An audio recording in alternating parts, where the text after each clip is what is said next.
Buen día. A continuación haremos la presentación de un estudio de suelo según la información suministrada. A continuación presentaremos a los integrantes que haremos la presentación.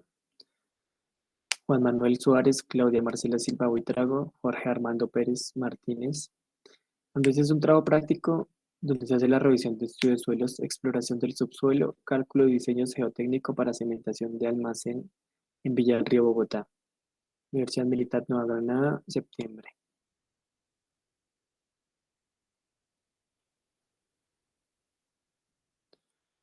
A continuación, esta es la información suministrada que nos dan, como lo es el estudio de suelos, registro de sondeos, perfil de suelos, el resultado de ensayos de laboratorio según la clasificación.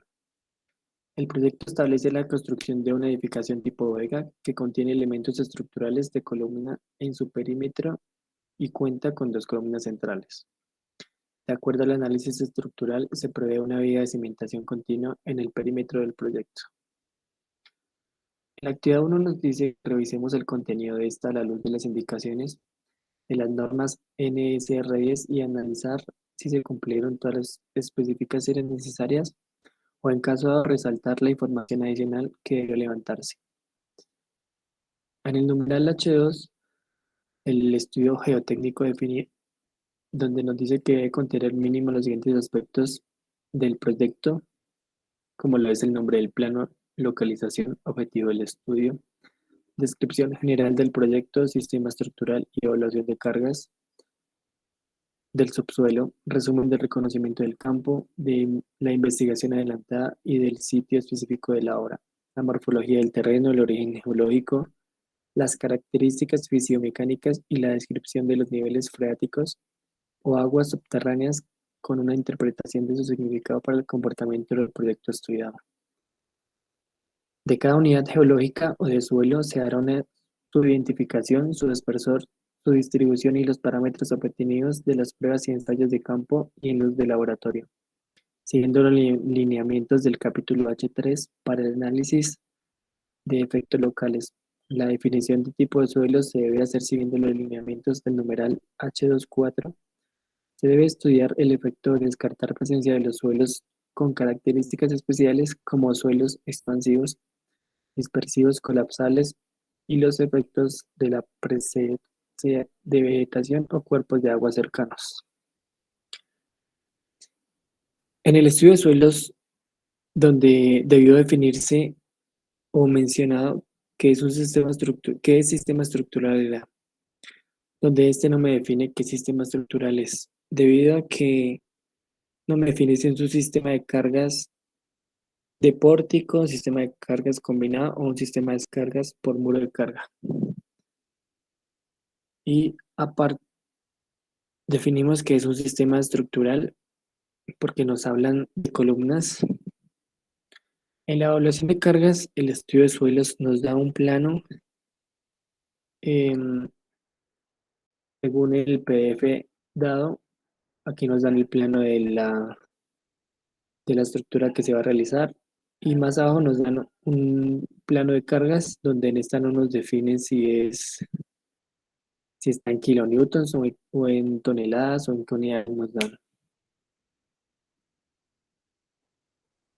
Asimismo, se hace un reconocimiento del campo, donde en este proyecto no nos especifican qué distancia tenemos del río, si hay fallas geológicas, construcciones aledañas, asentamientos, fallos y demás. No se mencionan nada de lo siguiente. La descripción del nivel freático nos dice que está en una profundidad de 10.7 a 13.50, 13.30 metros de profundidad. No dice si el nivel freático puede subir o disminuir la altura según la cercanía del río. Como nos dice la NSR10 en el numeral C, se deben tener en cuenta la presencia de vegetación o cuerpos de agua cercanos donde en esta no se tienen en cuenta. Para la presencia de suelos especiales, en el numeral H9, suelos colapsables, en esta nos definen si son suelos aluviales y coluviales donde estos son transportados por agua o por creación de gravedad, que serían derrumbes. Suelos eólicos, donde estos son transportados por aire, ya sean, por ejemplo, arenas del desierto. Las cenizas volcánicas, provenientes de cenizas arrojadas por aire y residuos. Suelos residuales, donde es la descomposición de minerales. Dentro del estudio de suelos nos dicen que es un suelo tipo F, como está en el PDF mencionado.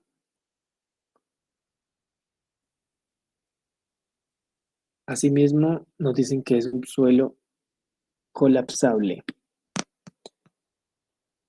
o licuable, donde en esta no nos define si hay parámetros, ya sea de hay poca información suficiente para definir qué es un tipo F. El objetivo de nosotros es establecer los parámetros que tenemos para establecer el tipo de perfil de los suelos según el NSR10 titular A. Podemos guiarnos de un suelo tipo F donde la velocidad de onda es mayor o igual a 1500 metros sobre segundo. Según, según los valores, el N campo donde nos dice que es un suelo tipo D, y esta es una resistencia a la compresión de 100 a 15 y en un N de 15 a 50. Mi clasificación para el suelo tipo D, mi N debe estar entre 15 y 50 y la resistencia a la compresión de 8 a 15, donde nos dan los datos N a en el N y la resistencia a la compresión.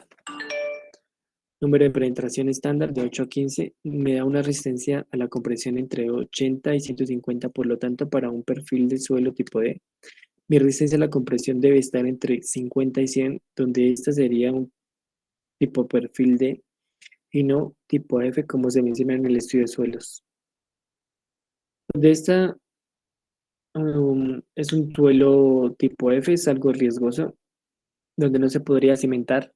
Y si se podría cimentar, se tendría que hacer unos tratamientos especiales y donde descartamos la presencia de suelos especiales. Hola, mi nombre es Juan Manuel Suárez Melo, continuando con la presentación del compañero Jonathan. Aquí nos dan la tabla para todo tipo de suelos expansivos, que son un tipo de suelo especial en el que me dice que debo medir la expansión media con un consolidómetro bajo presión, pero esta información no está dada tampoco el límite de contracción, por lo que no podemos utilizar la tabla porque nos hacen una falta de información.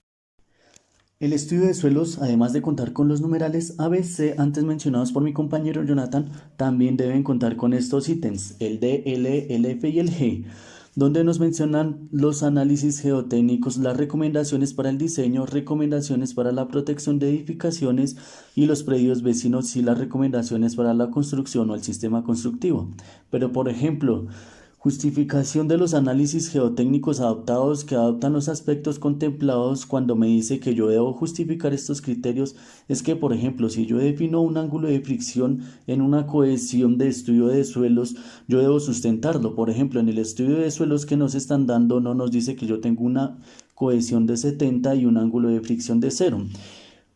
Pero aquí en ningún momento nos habla de dónde salen estos valores, que los parámetros de resistencia no me dicen dónde fueron calculados u obtenidos, pero esto más adelante mi compañero se los va a demostrar. En el numeral E de las recomendaciones para diseño, ¿qué pasa aquí? El estudio de suelos debe definirme, debe mostrarme los asentamientos diferenciales, por ejemplo, y el estudio de los suelos en ningún momento me lo da. Informando esos asentamientos para calcularlos yo debo hacerlo de esta manera. Por ejemplo, si mi zapata por pórticos yo tengo una separación entre zapatas de 40, yo divido esta longitud en 300, eso me va a dar un valor de 0,20 por decirlo así. Mi asentamiento diferencial máximo entre zapata y zapata debe ser máximo de 0,20. El proyecto en ningún lado me habla de estos asentamientos diferenciales y mucho menos de los cálculos. De las recomendaciones para la protección de edificaciones y predios vecinos, esto me hace referencia a que yo debo evaluar cómo yo afecto a mis predios vecinos con mi construcción de mi edificación o cómo los predios de mis vecinos van a afectar mi construcción. Yo debo calcular unos esfuerzos inducidos, cosa que el estudio de suelos no me los está mencionando. En el numeral G nos está hablando de las recomendaciones en el sistema constructivo. Esto quiere decir que el ingeniero es el que hace el estudio de suelos donde debe dar unas recomendaciones de construcción. Por ejemplo, primero realice la excavación de la cimentación, utilice estivados, limpieza de las zonas de trabajo, los cuidados que debe tener al colocar el acero. Mejor dicho, es un paso a paso de lo que debe realizar en este estudio de suelos tampoco se encuentra. Se debe relacionar y mencionar la fuente de obtención de los parámetros de resistencia, cohesión y fricción. Esto no me lo muestra en el estudio de suelos, pero sí debe tener zapatas aisladas y continuas. No me habla en ningún momento de factores hidráulicos, en ningún momento me da la descripción del nivel freático. No me dice cuál es la cota de inundación. Un ejemplo de la cota de inundación de un río es la altura máxima en la que ha llegado el nivel freático o altura máxima en la que llega el nivel del agua. A pesar de que la construcción está cerca de un río, en ningún momento me está hablando de esto. No se realizan comentarios sobre efectos en edificaciones vecinas, como los esfuerzos específicamente.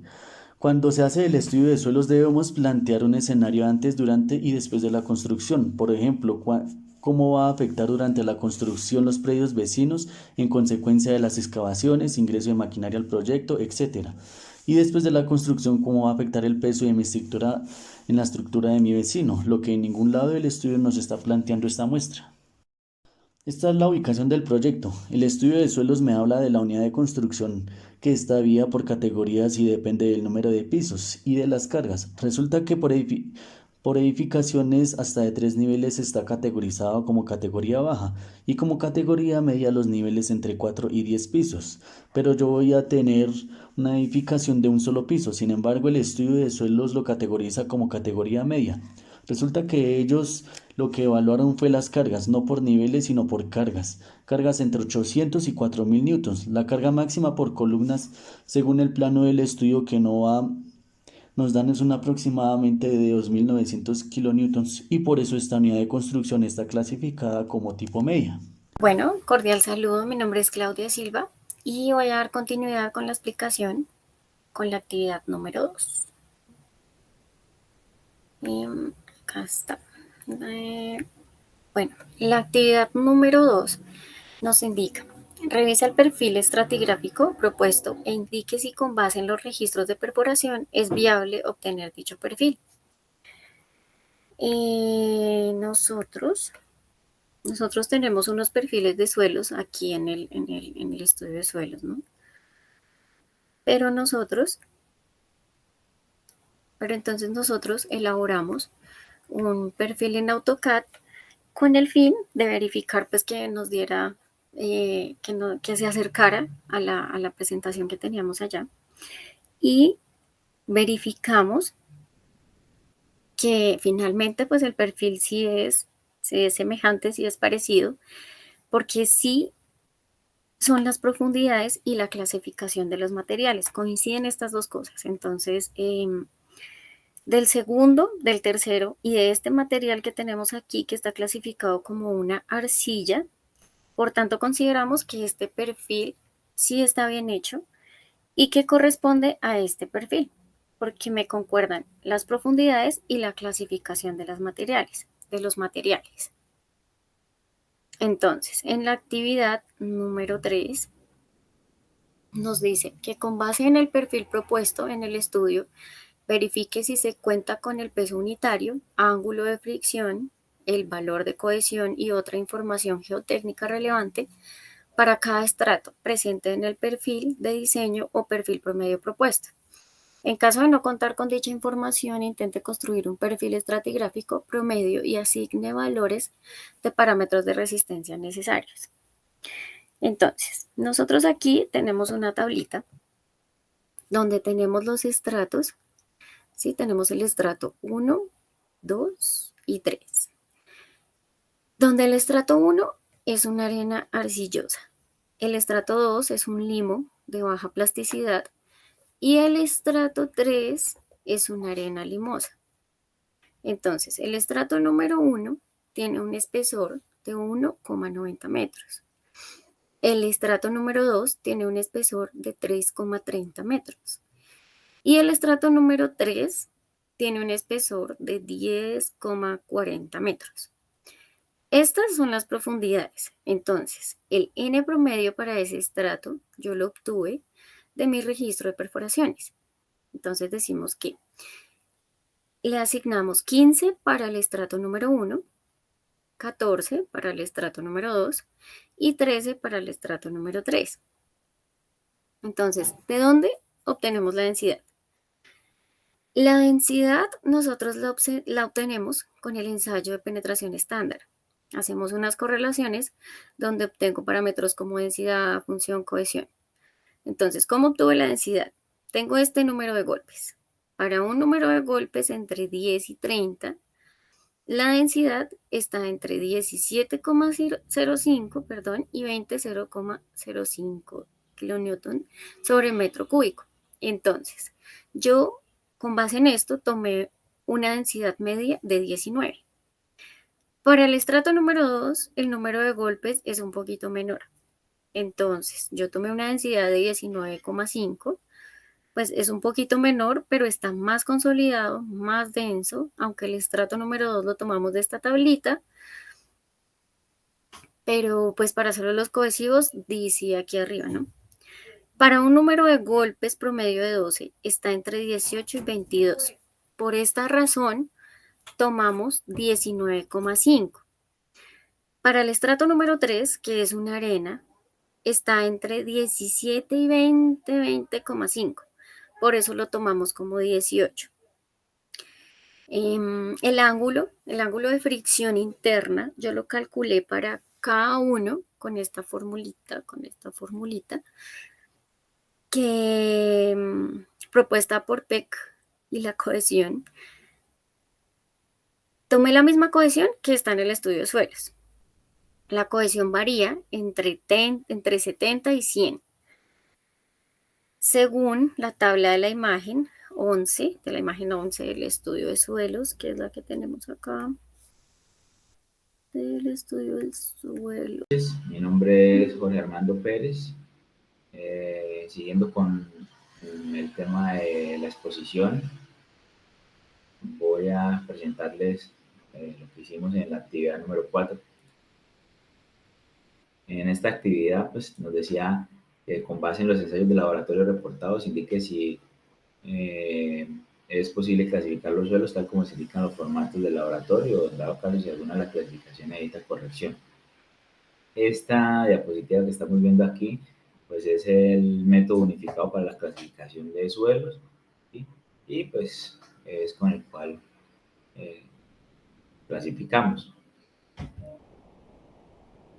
Esta fue la que utilizamos, que es el método ASTO, ¿sí? Fue el método que utilizamos para indicar todo lo que es la clasificación. Aquí ya pasando a los datos suministrados por el laboratorio, pues encontramos que en el sondeo 1 y 2 todo está pues, correcto, no hay ningún tipo de errores, pero sí nos causa curiosidad algo, y es que para poder clasificar estos suelos, pues tendríamos que conocer los límites líquidos y los límites plásticos, ¿sí? Y estos, pues con el ensayo o con el método unificado, nos da que es como un SM o una arena limosa, ¿sí? Pero para poderlo clasificar necesitamos saber el límite líquido y el límite de plasticidad, ¿sí? El cual, pues aquí lo vemos, el límite líquido pues, nos dice que es 0 y el límite de plasticidad nos dice que no presenta. Entonces sí nos causa algo de curiosidad, pues que para poderlo clasificar en este tipo de suelo, pues tendríamos que conocer estos dos datos y aquí no los tenemos, ¿sí? Entonces, esa es como la única observación que encontramos ahí en estos datos del laboratorio. Ya para lo que es la clasificación del sondeo 3 y 4, pues también notamos que se tienen los mismos datos, ¿sí? Los cuales pues no tenemos el límite líquido de 0 y el límite de plasticidad tampoco presenta. Entonces eso es como una observación o es algo de lo que nos parece como confuso para poder clasificar estos suelos. Ya en lo que es la actividad número 5, el primer estrato es una arena arcillosa, ¿sí? El segundo estrato pues es un limo de baja plasticidad y el tercer estrato es una arena limosa. Que tienen unas densidades, ¿sí? Las cuales las tenemos aquí, 19 kilonewton metro cúbico, 19.5 y 18 kilonewton metro cúbico. Listo, entonces aquí ya pasamos a lo que son las gráficas, que son pues una de las que realmente necesitamos conocer, ¿sí? Que son la variación de los esfuerzos geostáticos. Aquí en esta gráfica pues podemos mirar que encontramos unos esfuerzos geostáticos a 5 metros, hasta 5 metros de profundidad, que es donde podemos hacer la excavación sin necesidad de tener algún mecanismo de control o unos entibados, ¿sí? Porque pues a esta profundidad el suelo me registra que se comporta de una manera eh, óptima, por decirlo así, al igual que acá, ya que estos esfuerzos pues son negativos, ¿sí?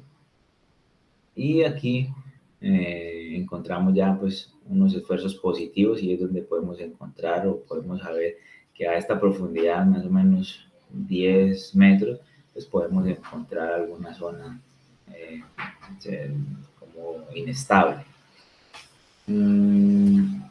Aquí pues también ya pasando a lo que es la actividad número 6, nos dice que tenemos que determinar la profundidad máxima la que se generaría un incremento del 10% del esfuerzo si se dispone una zapata sobre este perfil con una presión media de 100 kilonewton metro cuadrado. Entonces aquí suponiendo que el 10% de los 100 kilonewton metro cuadrado pues son 10 y aplicamos la ecuación de la teoría de difusión, la cual es esta. Hacemos pues nuestros cálculos y encontramos que el esfuerzo o la profundidad en la que se genera ese 10%, ¿sí? Está a 6.5 metros, ¿sí?